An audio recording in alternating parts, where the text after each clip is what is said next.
بہت ہی افسوسناک اور قابل مذمت واقعہ ہے کہ ایک سینئر جرنلسٹ پہ جو ہے وہ حملہ ہوا ہے، کیونکہ جرنلزم کو فروغ دینے کے لیے جو ہے وہ آزادی اور اظہار کا ہونا لازمی ہوتا ہے، اور اس طرح کوورشن اور فورس کو استعمال کر کے کسی کے سوچ کو بدلنا یا کسی کی آواز کو روکنے کی کوشش کرنا قابل مذمت ہے، اور اس کے لیے بنیادی طور پر جو حکومت وقت ہوتی ہے اس کی بڑی ذمہ داری ہوتی ہے کہ وہ تمام جرنلسٹوں کے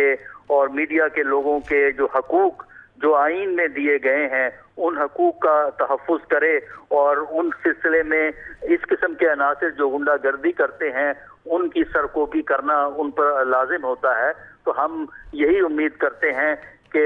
جرنلزم سے تعلق رکھنے والے لوگ اور وہ لوگ جو جرنلزم کو فروغ چاہتے ہیں وہ اس قسم کے واقعات کی بھرپور مذمت جو ہے وہ کریں گے، تاکہ اس قسم کے واقعات کی کسی اور کو جرت نہ ہو، اور جن لوگوں نے یہ کام کیا ہے اس کے متعلق انویسٹیگیشن کروانی چاہیے، تاکہ